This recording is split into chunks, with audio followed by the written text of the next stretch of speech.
I started looking at, why am I doing this? I'm doing this because I want to have impact, but I'm terrified of connection. So like, I had really bad social anxiety. I'm a painfully introverted, which you might not guess seeing all my content, but I've had to work really hard to develop that muscle. And I thought, okay, so I like to, but I'm not a misanthrope. It's not that I don't like people. It's just that I get exhausted, and I feel, and I've been told that I'm slightly like Asperger's spectrum. So I don't totally understand human interaction in a way that makes it feel natural. So it's like exhausting for me to like schmooze, right? Mm-hmm. And so, but music gave me a way to deeply connect with people and be felt and be, people would crowd around and they would sing and they would like kind of love on me. And I got all the benefits of social interaction without actually having to know what I was doing.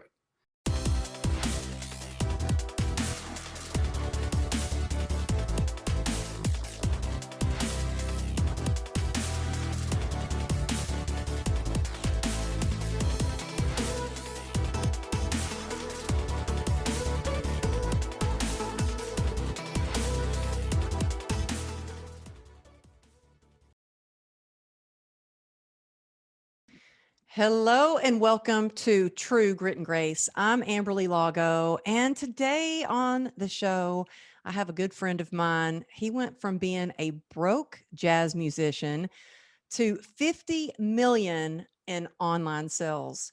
He is the definition of resilience and grit and integrity.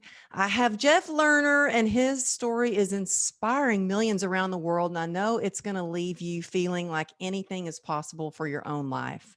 He's constantly featured in news media. He's all over the world traveling, speaking. He's got 2 books. One of his books is A Hacker's Guide to an Awesome Life. And he's also got Millionaire Secrets, Things Rich People Know But Don't Tell You. He is the CEO of ENTREInstitute. And today I'm hoping he's going to tell us some secrets about how he became so successful. So, Jeff, thank you so much for being here. I am thrilled and honored and flattered to be here, Amberly, and so excited to reconnect with you. Thanks for having me. Yeah, well, I recently was a guest on your podcast, and the more I got to know you, I was like, oh, we're going to be friends for life. But I have to say, I totally got hooked on your YouTube videos. I love your YouTube channel. Y'all go check his YouTube out right now because you're going to learn a lot and you're going to see that he can play the piano. So I really wanted to ask you about your piano playing days. And, you know, I used to work in a jazz club, and that's how I met my ex-husband. My ex-father-in-law was a famous pianist. He played with Elvis and the Beach Wow. Boys and Frank Sinatra. Have you ever heard of Don Randy? No, I haven't. He's There he's were he's so old many great old school. piano players. No, there were so many greats too. I'm sorry I haven't heard of him. I'll look him up though. I love me a good old piano player. Well, you are incredible at playing the piano, and I feel like our stories, although they're so different, they're familiar as well because like I broke my leg, you actually broke your hand, and that must have been devastating being a piano player and breaking your hand. Yeah, it So, what was. happened? Yeah, and it was arthritis actually. It wasn't you know, whatever you call it, severe injury. It was a Oh, it was arthritis? cumulative. Yeah, and it was that's undiagnosed. It was basically in my late 20s. It started to hurt, and what I did have carpal tunnel syndrome ruled out, and so what was left was either tendonitis or arthritis, and it didn't respond to the way that tendonitis would have. So I just was ultimately left thinking it was arthritis, which is degenerative, and it was a function of overuse. I didn't start playing until I was 16. And so my, sort of what some people would call work ethic, I would call my probably slightly Asperger's-esque obsessive qualities. Just I pushed so hard. I decided at 16, I want to be a piano player because I don't want to have to get a job someday. And of anything I can think to do that I could possibly make a living at and that it doesn't make me miserable, well, I like music. I might as well learn an instrument. And the piano seemed to be the one that paid the best. So it was very tactical. It was like, oh, I should do that the way some people are like, oh, I should learn to fix a car engine. But it's hard and it's competitive. And there's thousands of people, millions of people that would love to do that for a living and very few that do. So I actually dropped out of high school and started practicing 8-10 hours a day, my junior year, what would have been my junior year of high school. And frankly, by my mid 20s, I had probably played 20,000 hours of piano in Wow. 8 years. And there's a phenomenon, biomechanically that I learned about, once I started to have problems. It's essentially there's a huge difference, and this is true in really all physical performance, athletics as well as the arts, the performance arts. There's a huge difference between starting before puberty and starting after puberty. If you start something after your body has grown and matured and kind of hardened in a way, um, you haven't baked in certain movement patterns that so starting at 16, uh, it was really an inevitability that my body was going to break down trying to push as hard as I did to play at an elite level. If I'd started 10 years That earlier, makes I probably, sense. yeah, It's I mean, kind if of I like started, conditioning.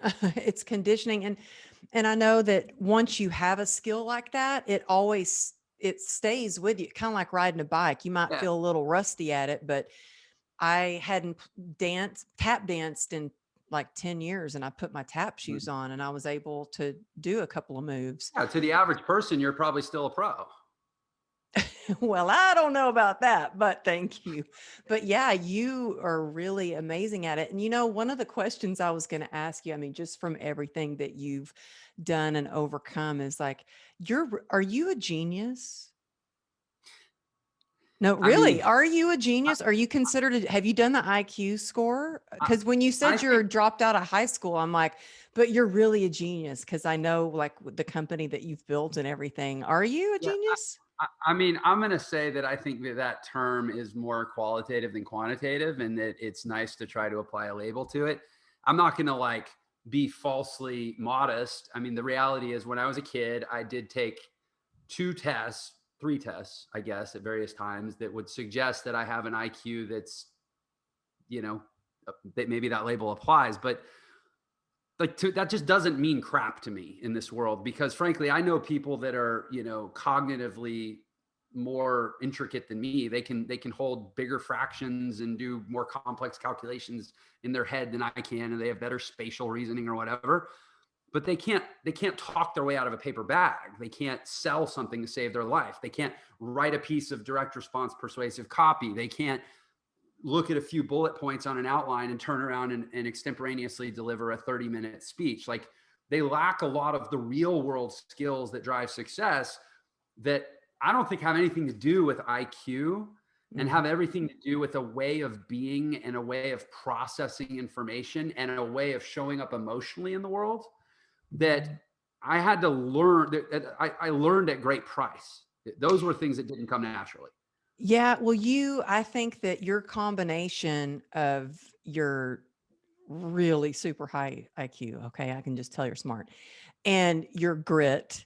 And when I was growing up, my dad used to always say, well, I'd rather you have street smarts than book smarts. And I'm like, well, I would rather have both.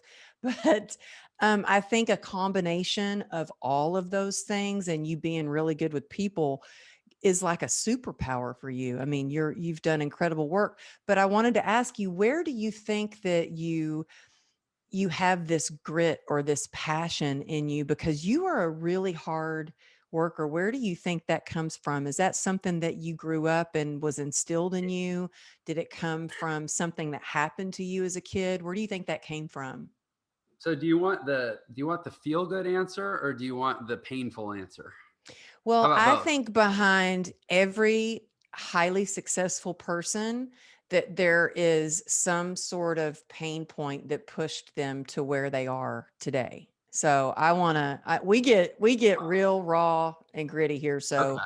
lay it on me. All right. So you want true grit and grace. I'll talk about the grit. Hopefully your audience will cut me some grace.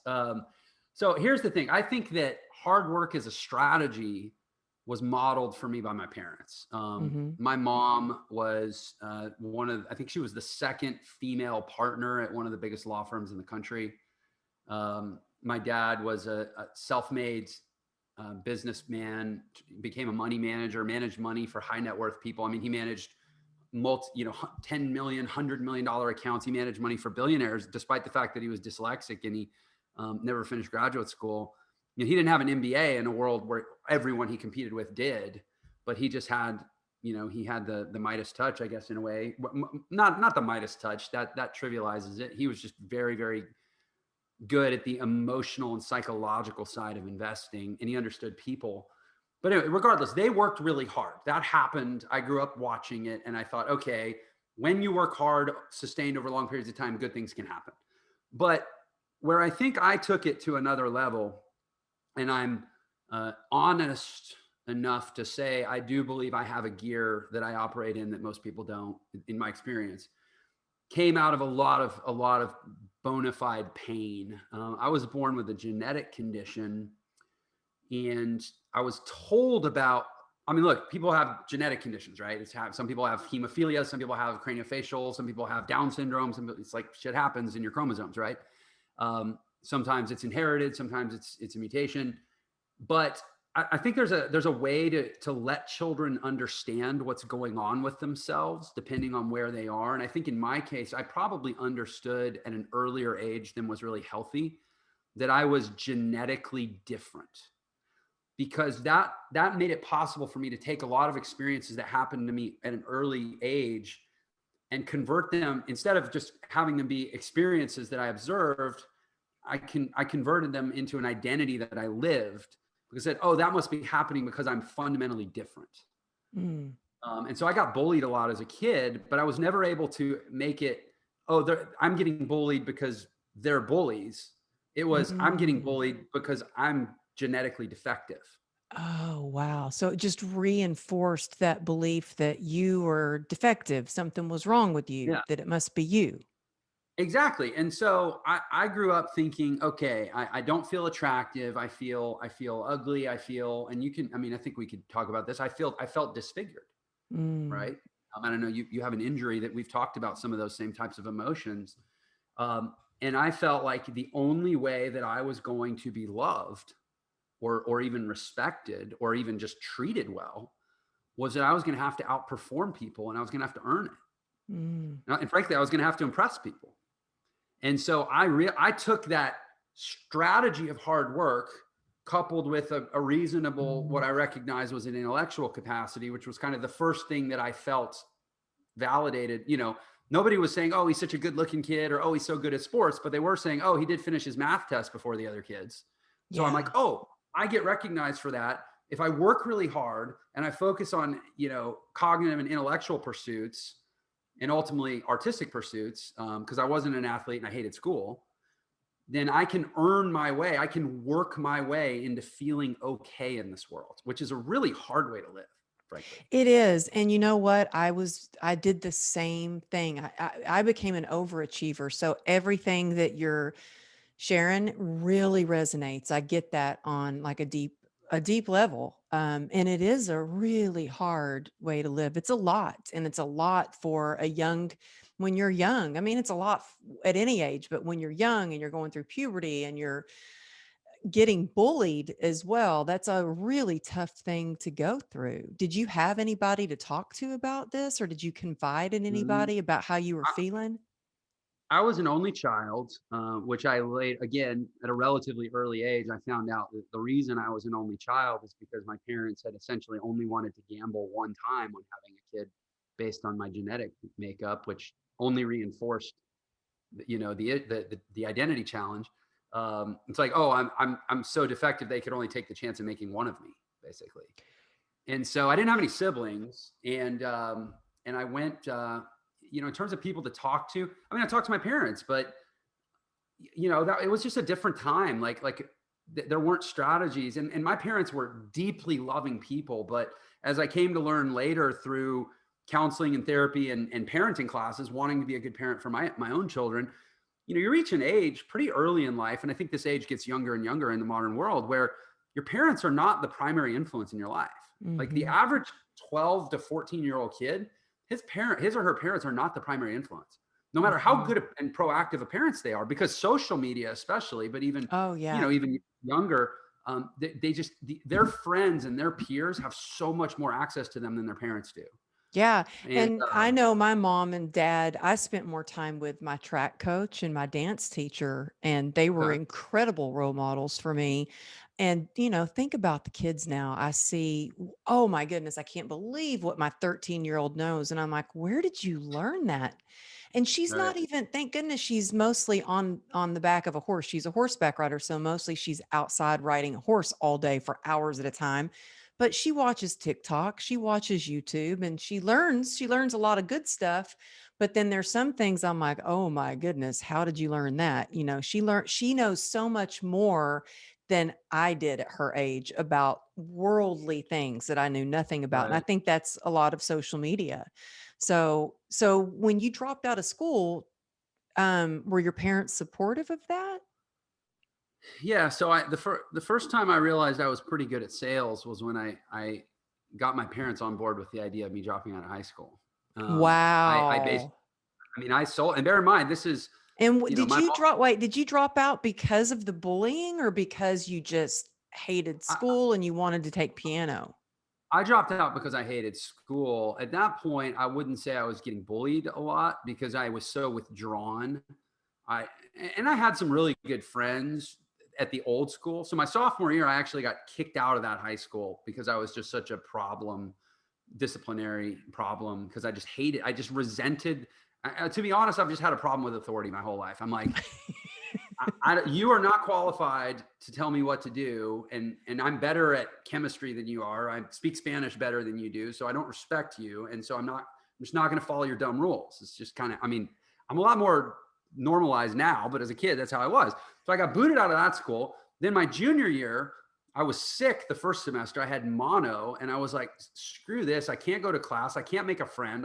I was at a new school, but I literally couldn't make a friend because I was sick and I was contagious. So I found this old music building that had a piano in it, and they had built a new music building on this campus. And so I just started going to the old music building every day where there was a piano and just in an empty room. And I started teaching myself to play by ear and then to read Wow. music. And I realized, like, oh my gosh, I don't ever want to go back to class. Like, I'm actually happy doing this. And I know there's people that make a living at it, whether I end up being Elton John or not. I'm more interested in, could I patch together a dueling pianos gig here and a cocktail party there and a wedding gig over here and a club gig over there, and actually just survive and not have to report to a boss or a job every day. And as soon as it clicked that I might have the talent to be able to pull that off, I worked really hard. Like, I was done with school. And I just went to my parents and I was like, listen, what do you want from me? Like, you only had one kid. You put all your eggs in one basket. When you're old and you're looking back on your life, what's going to have made this a really successful endeavor for you having a kid? And they're like, we just want you to be happy. We want you to. And I said, okay, well, let me tell you what happy Jeff looks like. And it was not staying in school, and it was not going to college, and it was not getting a job, and it was not working 40 years to try to build up a 401k and get Mhm. punked around by bosses while I tried to climb the ladder. That wasn't going to be the picture of my happiness. So they kind of had nowhere to go. They're like, all right, well, you're going to make your bed, you're going to sleep in it. You want to be a high school dropout. Let's hope the music thing works out, because if not, you're going to start on the French fryer at McDonald's. But my mom marched me up to school and actually signed the papers to withdraw me. Wow. I just can picture you talking to your parents and you're like, "Ooh, I got my way. I am good at sales." Like, you had that Yeah. entrepreneurial mindset from the beginning. And I think that too, like, it's so important. I'm the same. Like, I have to love what I do, or I know I won't stick to it. If I don't love it, I know how I am and I know that I won't stick to it. And so I think that you recognized from a young age, like, what could I do that I love that I could make money at? And that's kind of how I felt about dance. I was like, I can get Mhm. paid to do what I love. And so I love that. But then when you started, you're a jazz musician, you're doing great at that. When you had, started having issues with your hands and you couldn't play anymore, did you feel like the rug was like ripped out from underneath you? Like, what am I going to do now? Am I going to have to go to the fryer at McDonald's? What the heck? I did, but it was a mixed blessing, and I was able to make peace with it because I had realized by that point that I probably had the natural ability to be a world-class piano player. Like if I had actually started and taken it seriously at 5 or 6 years old, I could have been a Carnegie Hall piano player. Like I could have been one of the really great piano players, at a high level. I'm not saying the best in the world or anything, but like whatever the piano equivalent of like playing in the NBA is, I probably could have if I had Yeah. started.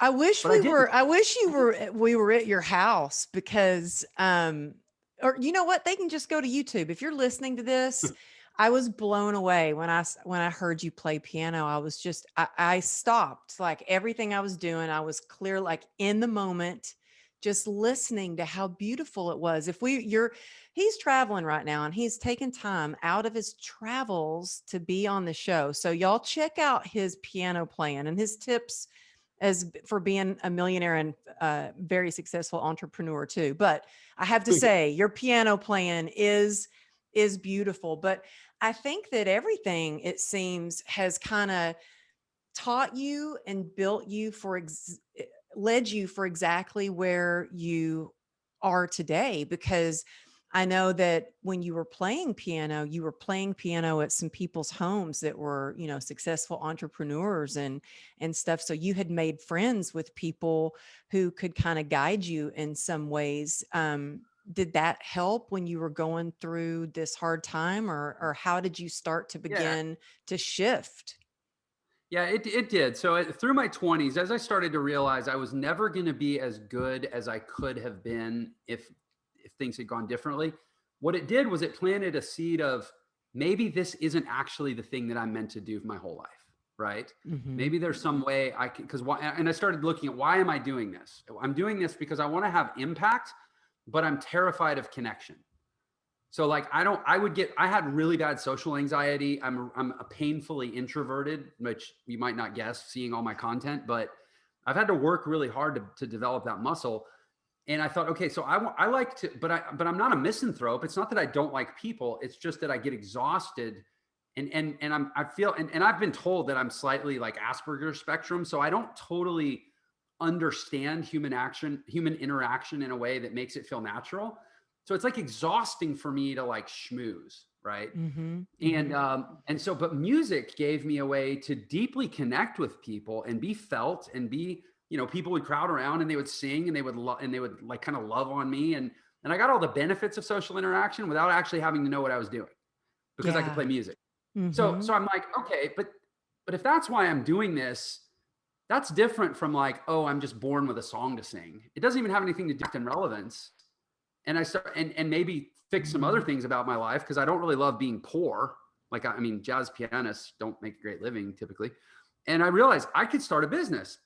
And that became so blindingly obvious to me because I was playing in the homes of, like you mentioned, CEOs. And I mean, I played solo piano for small dinner events with less than 50 or even sometimes less than 20, even sometimes less than 10 people in the homes of half a dozen billionaires and probably 50 deca or centimillionaires back in the 90s and early 2000s, right?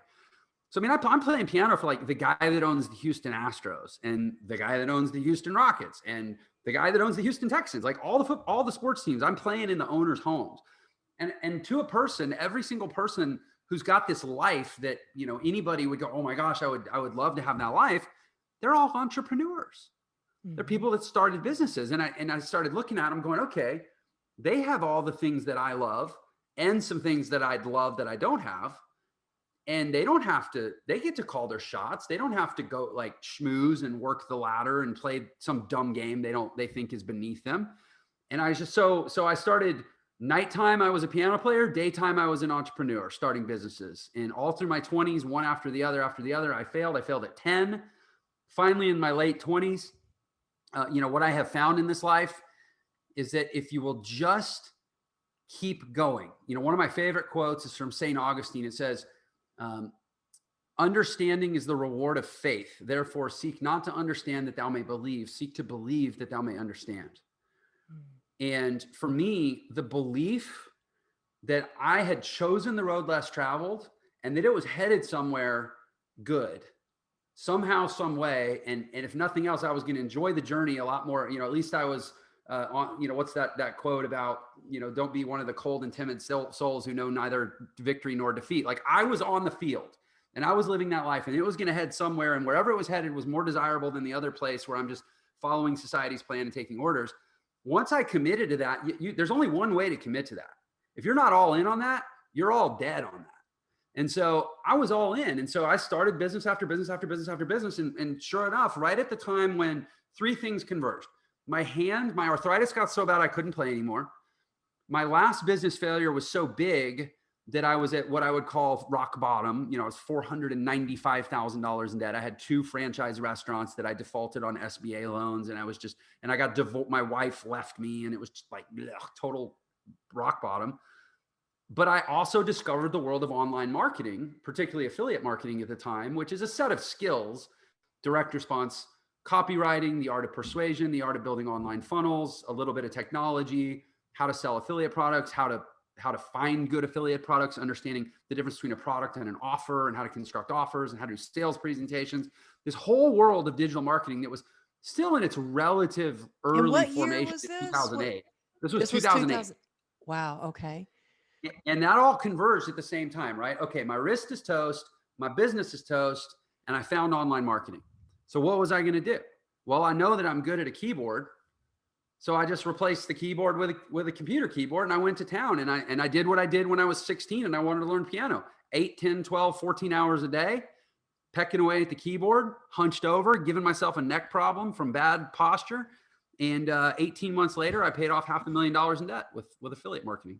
That's incredible. I was actually telling a client of mine this morning, I said, yeah, I'm really excited. I'm going to get to talk to Jeff Lerner today. He's just really, I was telling her about your story and how you got started with affiliate marketing. And a lot of people don't even know what affiliate marketing is. And then just after learning how much, watching your videos and stalking you basically, and learning about affiliate marketing more, I was like, oh man, I think I need to ask Jeff to explain affiliate marketing a little bit. And on all those times people have reached out to me, would you like to be an affiliate market? Would you want to do this, be an affiliate for our company, this and that? I've done it once because I didn't want to push a bunch of different brands on people and stuff like that.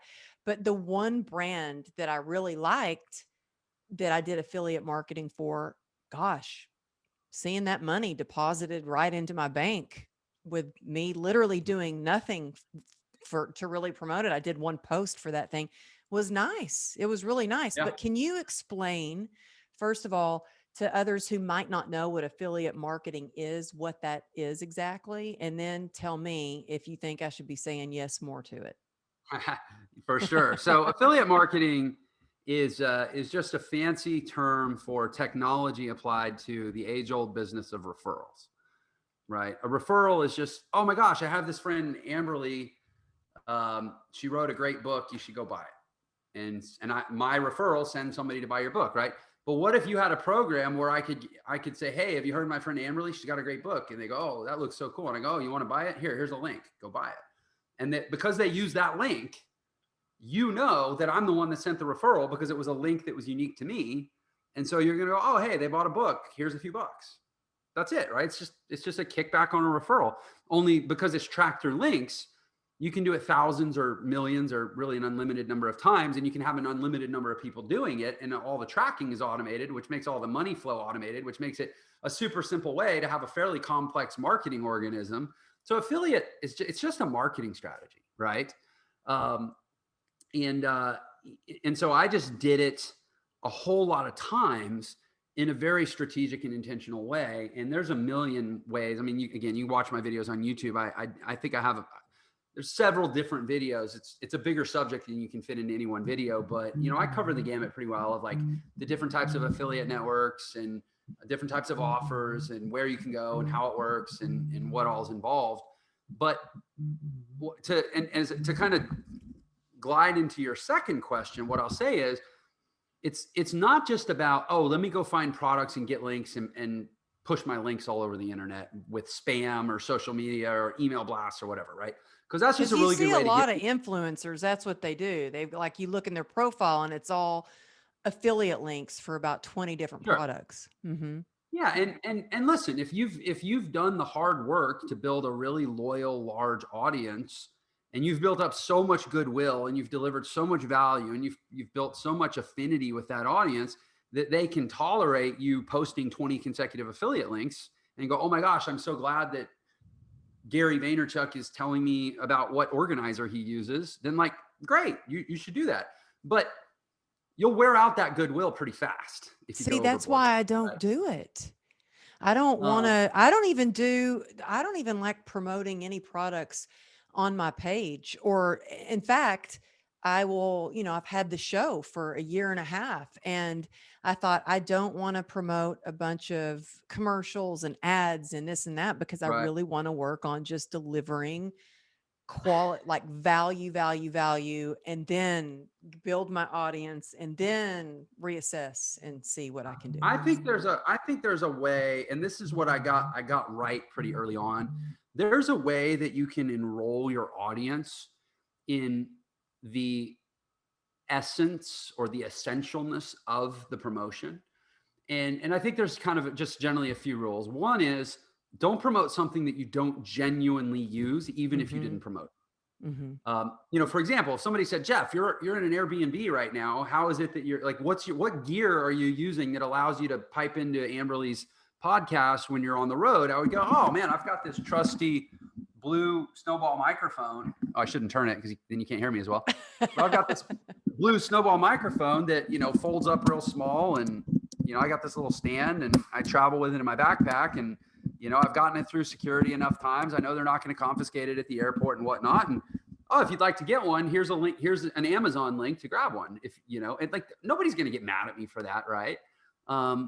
Yeah, as But long, yeah, I like that. it's And it's something so, I use.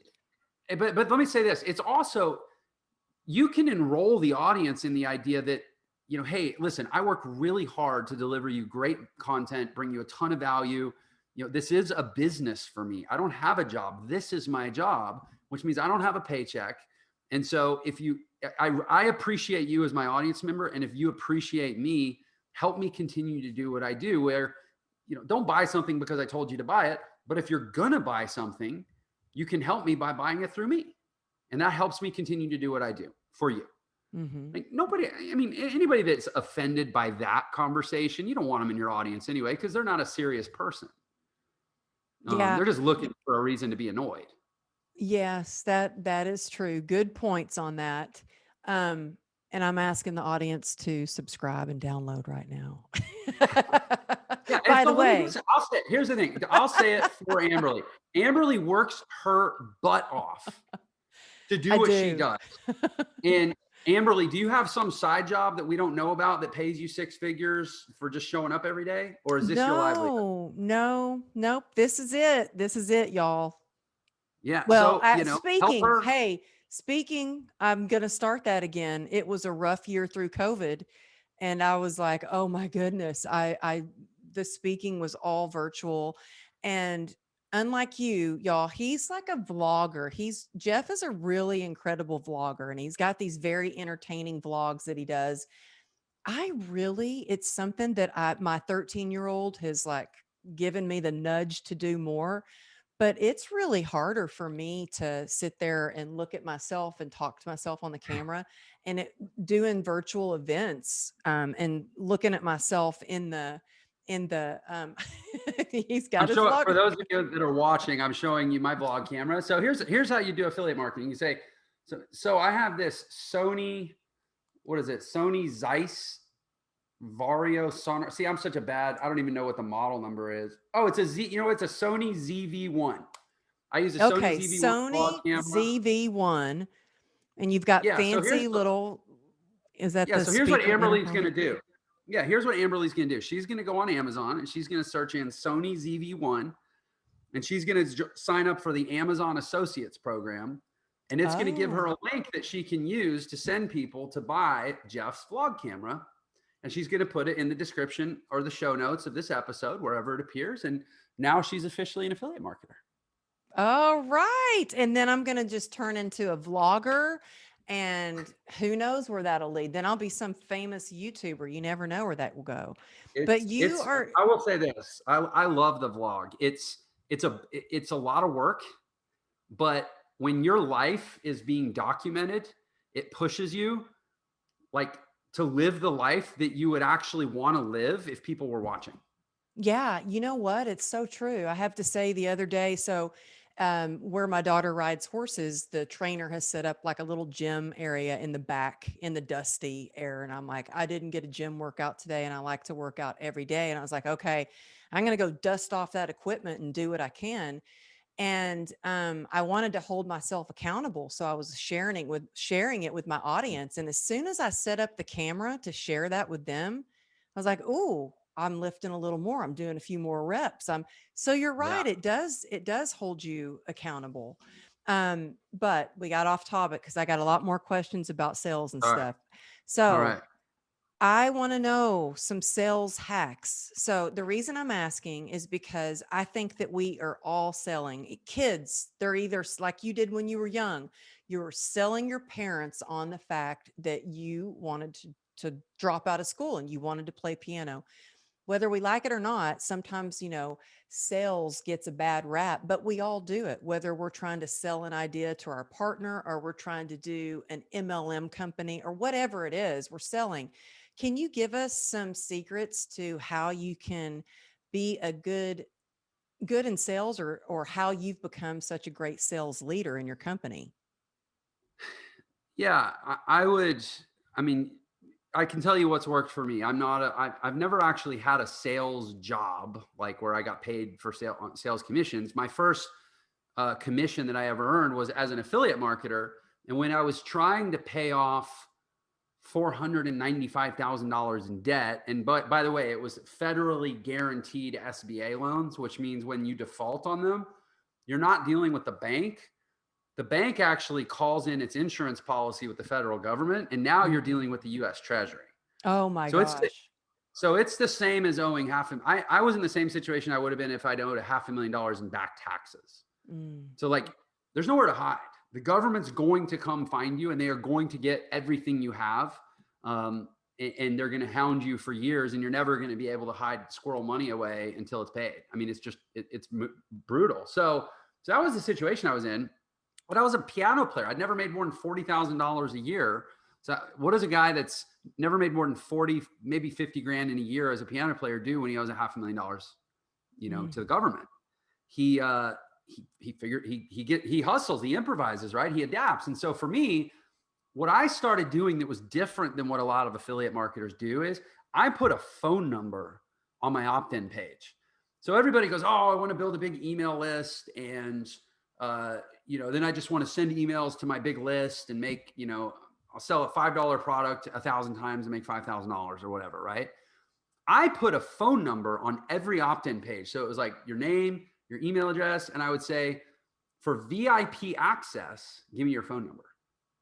Who the hell knows what VIP access even means, right? But let's say a third of the people wanted VIP access and they gave me their phone number. I would just call them up. "Hey, this is Jeff Lerner. You just opted into my page." And I set up an alert system so I would get fast notifications. Remember, I'm $500,000 in debt. I don't have a whole lot of good stuff going on in my life. I'm sitting there waiting, and every opt-in notification that comes via email, I'm looking. And if there's a phone number, I'm calling them like right away. And I'm And like, that's "Hey." key, is getting on that opportunity right away. That is key, I think. Yeah, and let me say this. I was in a community. So I started learning affiliate marketing inside of a community that had about 40,000 members in almost 200 countries. So it was a big community, worldwide community. Within 6 months, I was in the top 3 in this program as far as the amount of commissions I was earning. And consistently for the next year after that, I was 1, 2, or 3 every month. So I Wow. immediately put myself in an elite category of less than 1 out of every 10,000 people, simply because I was aggressively looking to get on the phone and have conversations with people when everybody else wanted to hide behind technology and take the easy way.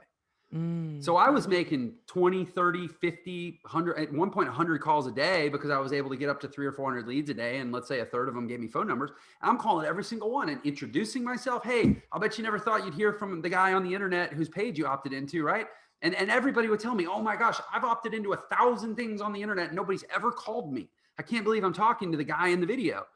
And I would just ask them, like, what are you looking for? How can I serve you? How can I help you? If I don't have a service that can help you with what you're looking for, can you hang on the line? Give me 10 minutes or 5 minutes to do a Google search. I am going to find a solution to your problem while you're on the phone with me.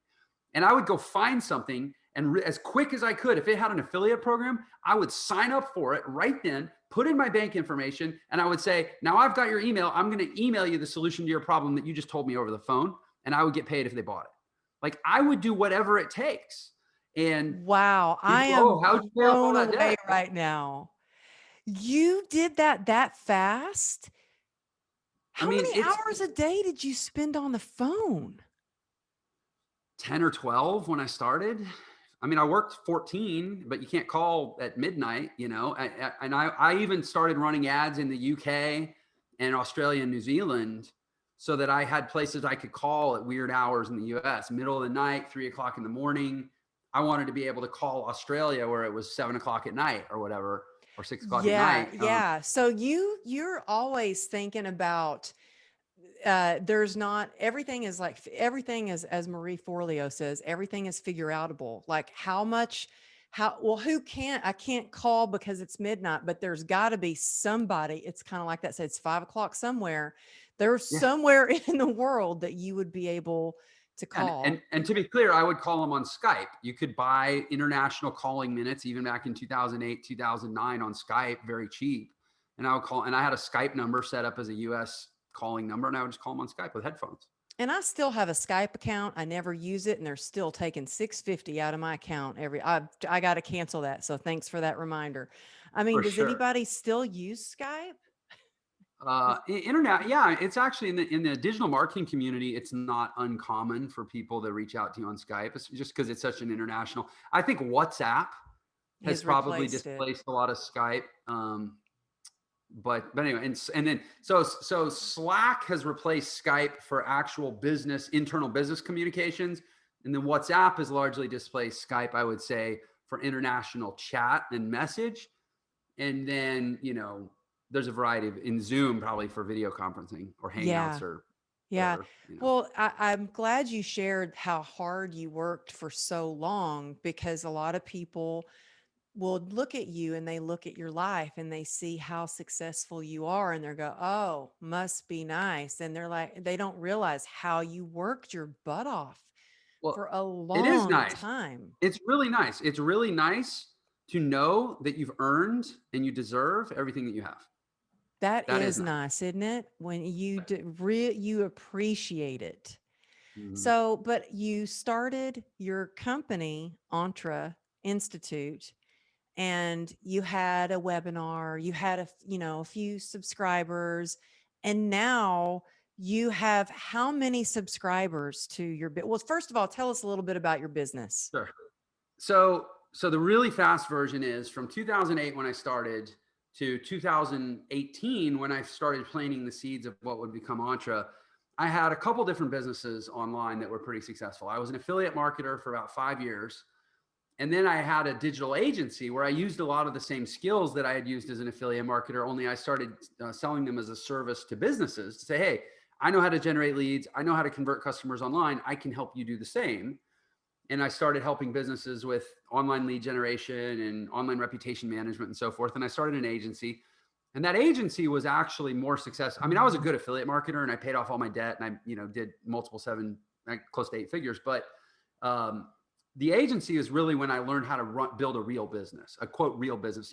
Affiliate marketing, it was me plus maybe a couple virtual assistants, but like I could never sell an affiliate marketing business, right? Mm-hmm. Nobody's going to buy that from me. An agency, that's a company. And in fact, I did end up selling it. It took almost 6 years and I built it up to, I did about $35 million in sales over a 6-year period. I was the sole owner, roughly 20% profit margin. So I had a great life in 6 years. And then I sold it for a couple $1 million to a software company that just wanted the customer list. And And I started looking at my life and go, okay, over the last 10 years, and I had a few other businesses here and there online, and they were all reasonably successful. So I'm like, oh my gosh, 10 years ago, I was a broke, delinquent jazz musician, divorced, depressed, yada, yada, yada. And now I'm 30, I guess at that time I was like 38, 39 years old. And I can retire if I want. What happened? Like, and then I started looking, I go, it's about the digital economy. There's this whole set of skills now and opportunities that are freely available for everyone, a lot of which don't cost any money or hardly any money to do, but they're not talked about in school. Kids that want to become entrepreneurs or freelancers or side hustlers or creators or influencers or just passion followers, they're just as marginalized as ever. School makes them feel just as ridiculous as ever. School still fails half the kids in the learning system that don't learn the way that school emphasizes through, whatever modalities of learning. And like, there's still all these problems that a different approach to education and a different emphasis on skills and opportunities in the market could be a really, really positive force in this world, but nobody in education is talking about it. Mm-hmm. So I started putting out all these content videos telling people, look, if you feel like you don't have the life that you want because of the choices that you made based on what you were told was the safe option in the world we live in, I'm going to tell you that there's a different set of possibilities. Here's my story. Here's what I've done. And here's some free information on how you can do it too. And I just started giving that away. And for almost a year, I was just making hundreds of videos to tell people how I'd done what I'd done. And after almost a year, by summer of 2019, I had about 2 million people that had seen my videos on Facebook. And I realized, okay, and I was people were like, okay, that's great, but can you teach me more? That, they all want me to be their mentor or their coach. Jeff, will you mentor me? Will you coach me? Will you teach me? Like, I'm getting like 50 inquiries a day to be their mentor. Yeah. So I talked to a buddy of mine. I'm like, listen, man, I think there's something here. I think we could have like a new kind of school. I'm going to go hole up in a hotel room and make a course. And let's just see if we can sell it, because I got a 2 million person audience that's been watching my videos. And that course was called the ENTREBlueprint. And we sold our first ENTREBlueprint, I believe, on July 22nd, 2019. So it's been just over 2 years. And we've sold, I can't say this is an absolute fact, but I'm pretty sure it's the best selling online business course ever. Wow. It's sold over 160,000 copies now in 2 years. Wow. And we've built just a whole ecosystem on top of it that has additional courses. We have a coaching program. We have live personal development events. We built a software company. So we have our own funnel builder software that I think is better than ClickFunnels and the other things on the market. Like, we've built a whole world now that's, I believe, the world's first all-encompassing school for entrepreneurs called ENTREInstitute. And it's absolutely blown up. We just made the Inc. 5000 and it's only been 2 years of product sales. So like, we don't even have data. They're grading us from like 0 to whatever. So by next year, my goal is to actually be the number one company on the Inc. 5000, which statistically, I don't think we'll have a hard time with. I mean, we grew 4,500% last year from small to big. And I know you will be. I just know you will be. I really do. It's here's what I'll say. All we do is what we teach. That's it. We use digital tools to scale a business in a way that was inconceivable 20 years ago. And we teach other people how to do it with any business they want. And that's why we're good at what we do. I think the first time I met you, you had just launched your software, another part of your software. I think you had just launched it. Yeah. So we rolled out software in the first quarter of this year. And I think that's right around when you and I connected, is maybe we were just getting ready to roll it out. But we took a year to build it. So again, takeaways here, you call it grit and grace. I'll call it grit and faith. Grace for yourself, but the faith, and I think faith and grace go together. Mm-hmm. Like, you will forgive yourself your mistakes and your stumbles along the way, and you will stay the course if you have the grace on the basis of the faith that you are meant for something great. And I believe that every single person on this earth, Oscar Wilde said, be yourself, everyone else is taken. There's no one who lacks a unique selling proposition. There's no one who lacks a differentiating, proposal in the market. There's no one who doesn't have a unique voice and a unique message. But what we have, and you asked about tips or hacks for sales. Get rid of the word sales and simply replace it with certainty. Whoever is the most certain wins always. Oh, Period. I love that. I love that. I love And that. when you can start to see yourself as a certain bet, and you'll bet on yourself and you'll bet big, you don't have to worry about the laws of probability anymore, because the laws of probability are an aggregate data set of humans who generally don't believe in themselves. And so Yeah. it's an irrelevant basis for comparison as soon as you believe in yourself. Yeah, it's so true. When I launched my very first big ticket item, I believed in it so much that and Mhm. I at first I thought, well, I'll have my VA get in, talk, make a call and talk to some, and I was like, no, I want to talk to them about this because I want to see if they're a good fit for it, not if Mm. I'm a good fit for them. I I like that. know that it could change their life, but I want to see if they're a good fit, you know? And so Yeah. I went in with like total belief in it, I knew that it could transform their life. And you know what? It's sold out like in the first week. So that really is, it does take believing in yourself. And you do that by just showing up and doing, practicing what you preach every Yeah. day. And so I've said at the beginning of this that I really think that you are the definition of resilience. But what is your definition of resilience? Honestly, I think that resilience, if it's a word that you have to stop and think about, or you have to try for, you've probably already missed the boat. We don't talk about, oh, so and so is resilient because they kept beating their heart, or he didn't stop breathing. He could have stopped breathing anytime, but instead he chose to keep breathing. And that guy is resilient. That's not what we say. Just, you're human, you breathe. You're human, you strive. You're human, you believe. You're human, you aspire. You're human, you work. To me, even this, I don't know.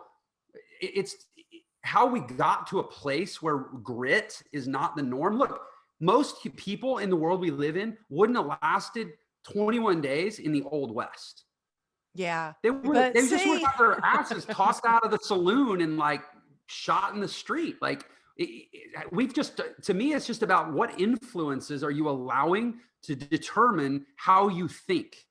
If you limit your influences to the set of resilient, gritty people and ideas that exist in the world, and let that be what forms you, then it won't be this special magical thing you have to aspire to be resilient. You just won't be like most of the world because you're not allowing most of the world to influence you. that is powerful. And that's why I hang out with you. That's like, I want to spend more time with you. You're awesome. So I know we're running out of time, but I have one more question, two more questions Sure, if you have time. I So do. I know you have like I saw it on YouTube, ultimate millionaire morning routine. I would like to know what your morning routine is. I mean, I know you, and you look like it. If y'all are just listening to this on the podcast, if you see Jeff, you'll know what I'm saying. He's a fit dude. He's very he works out. But what's your morning routine? So it's interesting you asked that, because I actually changed it 2 months ago. So when I started Entre, which was roughly September 2018, is when I started putting this content out. One of the things I was really committed to was, I don't ever want anybody to say, oh, well, you were able to be successful with this Entre thing. And again, it wasn't called Entre at first, but as the idea evolved and like, I'm going to create a school and I'm going to sell courses and we're going to build an institute here. I don't want anybody able to say, oh, well, that doesn't really count as a startup because you were rich to begin with, or you had a bunch of friends and you just called your friends and you had all these advantages. So I wasn't that rich, first of all. A lot of people think $1 million is like so much money. Like, not when you're like 38 and you're like, well, should I retire? Well, no, I'm just going to be in like lower middle class for the rest of my life. No, like Or if you so live in LA, you can't even hardly buy a yeah, house for that. you still need a roommate or something. Yeah. And so I gave myself a $20,000 budget to start Entre. And the other thing I did is I said, I'm going to be a living example. I'm going to be a daily testimony. This is why I put out so much content. This is why I started a vlog and all this other stuff. of what it really takes for the average person who has no advantages, just like me when I started, to be successful in this world. And I put myself on a routine that was like full on Navy SEAL, David Goggins level intensity. And I did it and I ran it and I didn't miss a day for almost 3 years Oh, until beginning of June of this year, when I finally reached a point and I said, you know what? I have 200, close to 200 employees. I'll probably do $100 million in sales this year. I think I can sleep in a little bit if I want to, because I've proven my point and it doesn't actually have to be this hard. So the routine you're asking about is what I did for almost 3 years straight when I was building Entre from nothing to the largest non-venture backed private education company in the world in less than 3 years on a $20,000 startup budget that I put on a credit card and just coupled with a whole lot of hard work. Right. And that was, I got up at 3:30. I 3:30. got up at 3:30. I What was at the time gym did you by go to 4:30, bed? 10:30. Oh, So I'd get up at 3:30. I was at the gym by 4:30. I I worked out for an hour. So by 5:40, the gym, my office is pretty close to the gym. I'd be at the office by 5:40. I'd practice piano for an hour till 6:40. Then I'd be home by 7. Then I'd shower. My kids would be up by 7:20, 7:30. I'd spend 30 minutes to an hour with them. I always take my one daughter to school. Then I'd be at the office by about 8 or sometimes 8:30 if I didn't have a call till 9. Then I'd work till 5 or 6. Then I'd go home, eat dinner, and I had all my meals pre-planned, and I cook I'd prepare all my food on Sundays and Thursdays I lived like a machine for 3 years because I just wanted to prove to people what's possible. And the reason I think this is significant, it's interesting we're having this conversation. I just right before our conversation, I interviewed a guy named Chris Voss on my show, who has a book called Never Split the Difference. And he was the lead hostage negotiator for the FBI for over a 24-year career with the FBI. And it was interesting because talking to him, he had that same experience of 3 years where he went into law enforcement at 23, and he was in the FBI negotiating hostage crises or training to by 26. wow. And he just said, for those 3 years, I was relentlessly excellent and better than my peers. And it only took him 3 years to go from being rookie Kansas City beat cop to the best on the SWAT team in the Kansas City police force, applying to the New York City office, or applying to Quantico and ultimately working in the New York City Department of the Federal Bureau of Investigation. 3 years. Well, you know Because he was what? relentlessly It's excellent for 3 years. And so was I. three And that's three my years it's been since I launched my book, and just nonstop, like saying yes to everything, like not sleeping in ever. And Yep. just recently, in the past 2 weeks, I was like, I think I can just take my foot off the accelerator a little bit. And I even have a sticky note: find joy in the journey. Not that I haven't found joy in the journey, but to really I think I've proved it. You can go Yeah. far when you really put the work into it. Your hard work puts you where your blessings can find you. But I tell you, me getting up at 4:45 in the morning, I feel like a loser now compared to Well, 3:30 in I, the I've morning. now I get up when I'm in town. I get up at 4. And the reason I knew that for June and July I was going to be traveling for about 2/3 of those 2 months. And I mean, just traveling is hard. I've been taking red eyes and flying all over the country. So Mhm. I finally gave myself permission in the beginning of June this year to say, okay, I made my point. And then, I'm kind of taking the summer off. I think when September hits and the kids go back to school, I'm going to recalibrate around a 4:30 wake up time, but I'm still going to go to the gym. I'm still going to play piano. I'm still going to work my butt off. I might knock off at 5 instead of 6. I might get 6 or 7 hours of sleep instead of 5, but Yeah. people want it to be easy, and it just ain't. But Mhm. it is easy because what's the alternative? Like 40 years of a job you don't love? Mhm. Yeah, There's I no would there's much no third rather. option, Mhm. I which would is like the rather third work option. hard and it's something I love, because to me it doesn't feel like work when it's something that I love. Yes, sometimes do. Like there are sometimes, like for me, the amount of time you spent building your software and your systems, and when you talk about click funnels and I'm like, oh, because I think I've told you I didn't even own a computer 4 years ago. So it's all overwhelming. But to be able to learn as much as I've learned in the past just four Well, years, but let somebody take note of that. Amberly, you didn't own a computer 4 years ago. yeah. Now you're a world-class professional speaker and social media influencer and Yeah, and you podcaster. know what? The podcast just hit top 1% globally on Apple. So there you go. There you go. Approach it with curiosity and put in the hard work and have good friends like Jeff to give you advice about affiliate links and you're set. But no, I really do want people to check out your on but because the institute, because my youngest daughter is a little entrepreneur and I think she's got a more of, probably will go down a path where she would really, it would really do her some good to learn from something like that. Everybody's different. My oldest daughter wants to be a doctor and wants to go to school, so Mhm. definitely tell people where they can find your books, because I know you even have a free download if you guys want to check out his website. Tell people where they can find your books and where they can find you.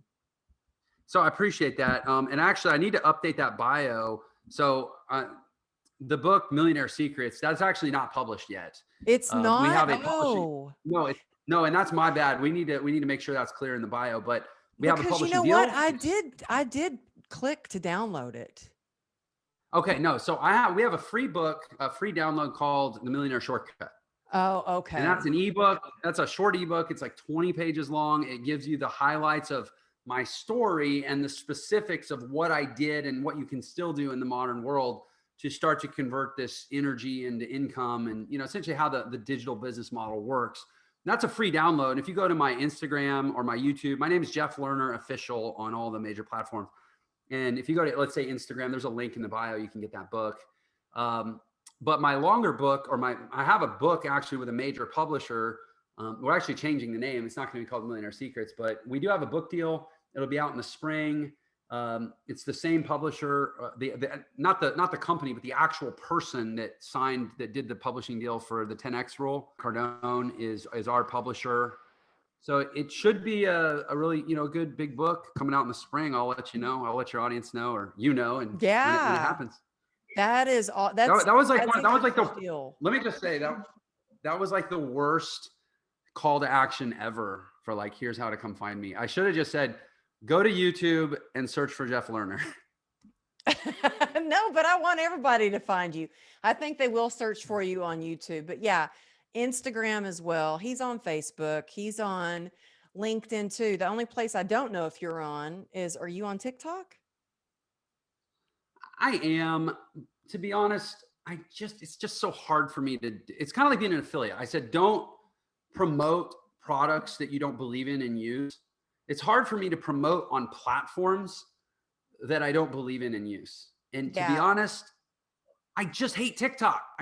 I shouldn't say that. I know I'm supposed to be egalitarian social media expert, but I just don't like TikTok. So Well, I that my actually team makes me does some feel stuff a with little it bit and better. whatever. That actually makes me feel a little bit better. I just can't seem to get the hang of it. I mean, I've haven't uploaded a Well, TikTok it's like I video in said, 6 months. remember how you asked me about resilience? And I said, you have to limit your influences. Inclusive in that statement for me is I don't go on TikTok. Like there's no content that I'm going to consume on TikTok in those tiny little 15-second bites that are wiring my brain to not have follow through and not have discipline and not have long-term focus and not be able to, and only being able to process information in tiny little bits. That would rewire my brain to be less effective and productive. So I won't go on the platform. So it's really hard for me to utilize the platform. Oh, that makes sense. To me, it seems like just a big distraction. Exactly. If it Hmm. competes with productivity, not only do I not want to do it, I don't really want to encourage other people to do it. Yeah. I'm happy to hear you say that. Well, I will let you get back to your travels. Thank you for being here. I always love talking to you. I'm fascinated with your story, and I know that it's going to inspire a lot of people. They're going to be like, oh gosh, I have no excuses now. I better get to work and just get her done.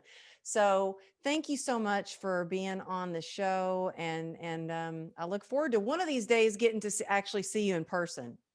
Oh, I know. Well, now that the world is somewhat normal again, I'm sure I'll bump into you at an event. But really, thank you. This has been an event. I'm so glad that I got to come back on or come on your show and reconnect with you. I love what you're doing.